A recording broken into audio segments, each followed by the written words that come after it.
Salam dan bahagia. Kami dari kelompok Manufaktur 7A dengan anggota Eko Sabtono Prasetyo, Iksan Yanuar, dan Andri Dwi Prasetyo.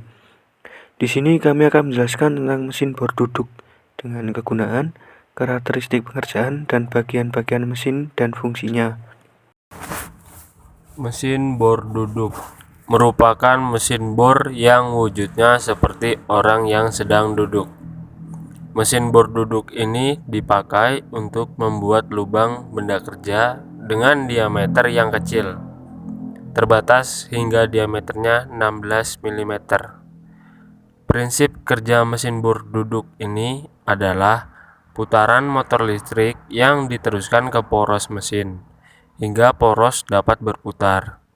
Kemudian, poros berputar yang sekaligus juga sebagai pemegang mata bor duduk ini mampu digerakkan naik turun bersama bantuan roda gigi lurus dan gigi rek yang akan mengatur tekanan pemakanan ketika pengeboran.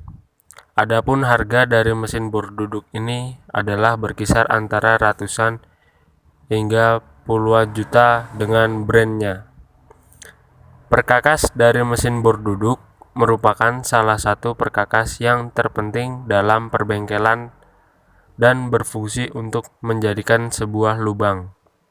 Adapun peran utama dari perkakas bor ini adalah mesin bor duduk ini menggenggam mata bor, mengkikis memutar untuk menghasilkan lubang pada benda kerja. Prinsip kerja mesin bor duduk. Prinsip kerja mesin bor duduk ini adalah memutar mata bor yang mempunyai puntir atau twist atau yang digenggam oleh cak atau cuk yang sudah terpasang di poros spindle yang bisa digerakkan turun atau naik untuk mengumpankan mata bor sistem duduk ini ke bahan yang akan dibuat lubang.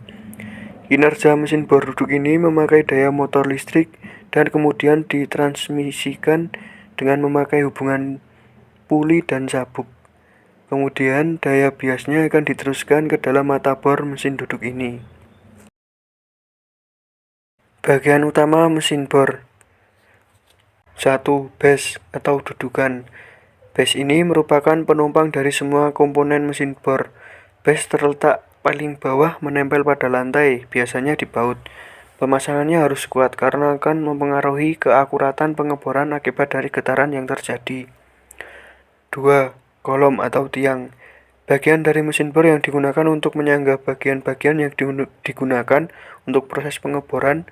Kolom berbentuk silinder yang mempunyai alur atau rel untuk jalur gerak vertikal dari meja kerja. 3. Table atau meja. Bagian yang digunakan untuk meletakkan benda kerja yang akan dibor. Meja kerja dapat disesuaikan secara vertikal untuk mengakomodasi ketinggian pekerjaan yang berbeda atau bisa berputar ke kiri dan ke kanan dengan sumbu poros pada ujung yang melekat pada tiang kolom. Untuk meja yang berbentuk lingkaran biasanya diputar 3600 dengan poros di tengah-tengah meja. Kesemuanya itu dilengkapi pengunci atau table clamp untuk menjaga agar posisi meja sesuai dengan yang dibutuhkan. Untuk menjepit benda kerja agar dia menggunakan ragum yang diletakkan di atas meja.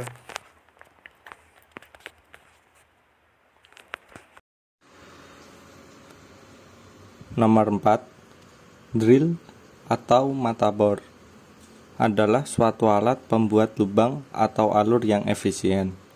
Mata bor yang paling sering digunakan adalah bor spiral karena daya hantarnya yang baik, penyaluran serpih dalam kurung geram yang baik karena alur-alurnya yang terbentuk skrup, sudut-sudut sayat yang menguntungkan dan bidang potong dapat diasah tanpa mengubah diameter bor.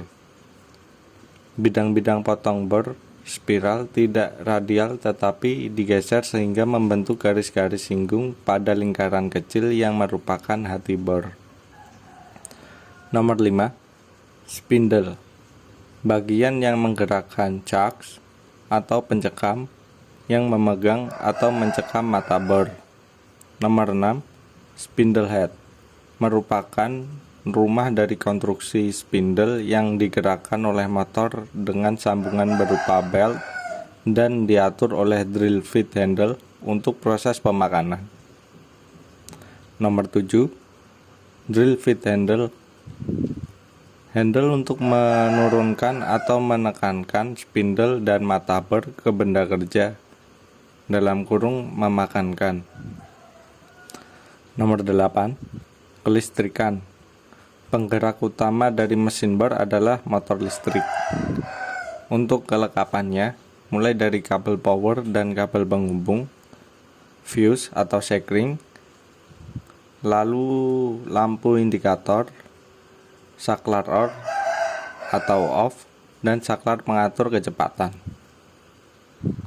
Sekian dari kelompok kami. Banyak kurangnya kami mohon maaf. Salam dan bahagia.